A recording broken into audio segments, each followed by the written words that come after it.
Right, guys, welcome back to the second installment of the sound design.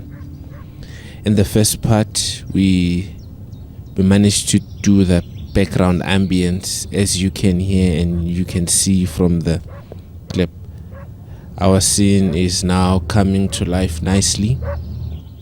We have the dogs with the natural bird ambience and just traffic in the background. Our scene is coming to life. Now we can add things like footsteps, because the general ambience is there. Now we're putting ourselves into the mix. By ourselves, I mean the character now. The character now, as we can see, our character is walking around. So now we put footsteps. This is just trying to get them nicely set up, nicely synced. You can see pretty much something like that. Boys and girls, that's our footsteps. You can EQ them to whatever taste. But I feel like my sync is on point now. So you can see our scene is coming along very nicely.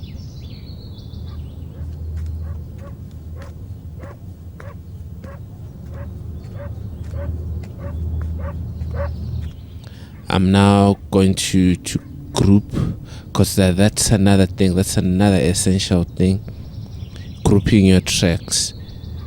Because in this instance I now have three tracks of ambience. I'd like to group them so I can make space now for that phone call or that phone ring, so I can make space for that. I'm grouping everything into one track, and I will automate the bass track. It's easier to control rather than me going to each and every track and doing the automation. You can see I just want to leave space, a bit of space for that phone to ring. So you can see that nicely automating. Yes, something like that. Something like, just to create that separation, to show that, oh, dude is on the phone, or is trying to call someone, but you can still get some of that background going on.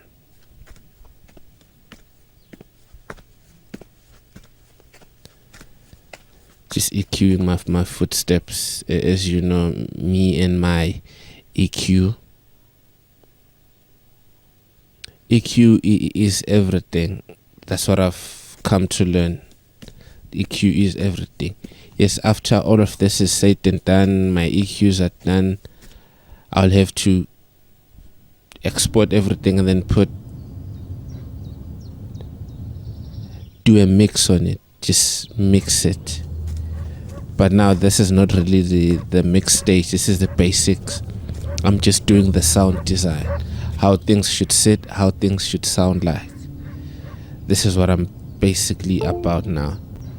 Just rewatching my scene just to see things that I like and sing things I don't like.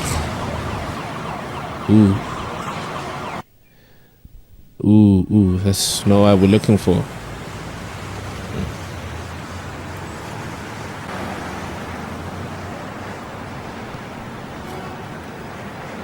Here now I'm just adding more of the background information, more texture. Now you can hear people talking. This is the neighborhood. Our character is in a neighborhood setting, so we can now put in something that resembles people in the neighborhood. In my streets, you go outside, you find children playing. There's a whole lot of noise and commotion that goes on. So this is what I'm also trying to simulate here. putting a couple of voices and using my EQ to just place things where I want them to be at. More EQ, cut some of those lows, so you can barely hear conversations, people in the neighborhood, because you can see this is a residential area. There should be some of that going on. They generally should be.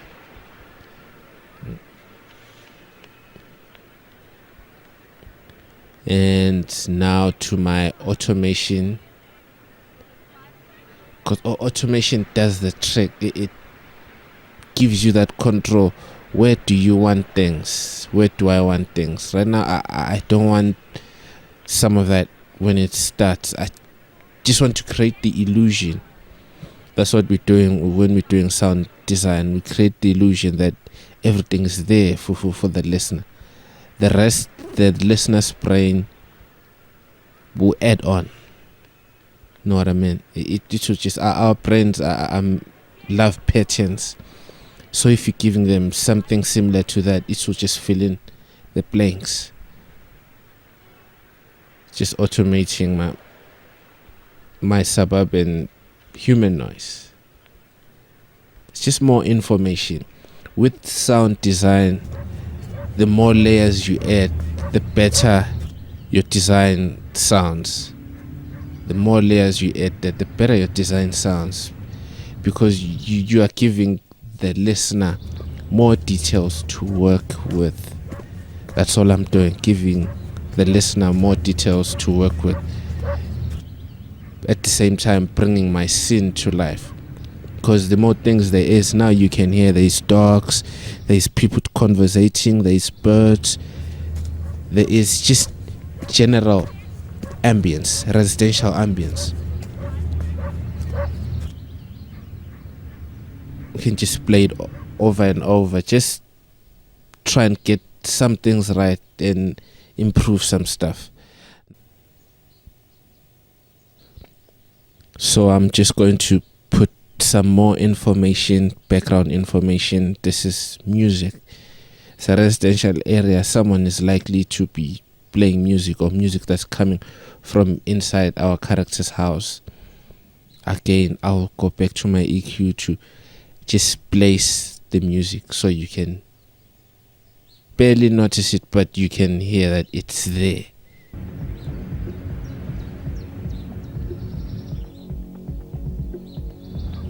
That's our scene with the music now. Just low passing and high passing, that gives us more. And then I'll also add that to my group for that dip when the phone rings. That's automation at its best. That is automation at its best.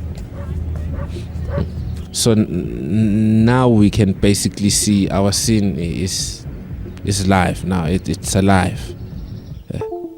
It's alive now.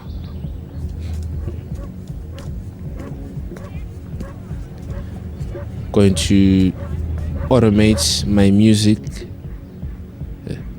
because now the character is also moving. If the music is coming from the house, he's close to the house. As he's now moving,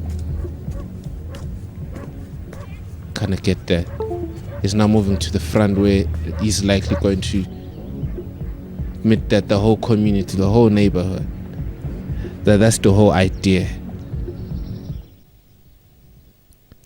So now I'm going to just throw in the phone sound, the ring sound.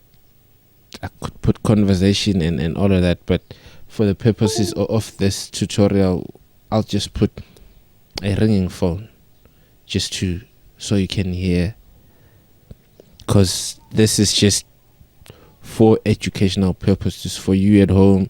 If you want to start doing your own sound designs, this is basically how you can go about it, because our scene is alive now. It's happening. You can see this, you can see that, you can hear this, you can hear that. Obviously we can do more but now it's all up to taste. It's all up to taste.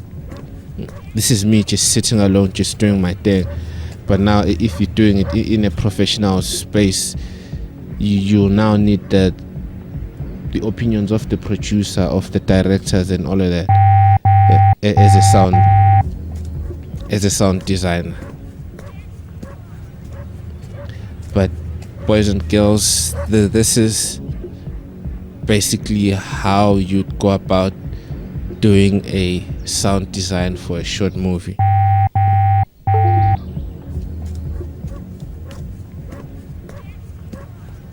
You can hear everything going on now.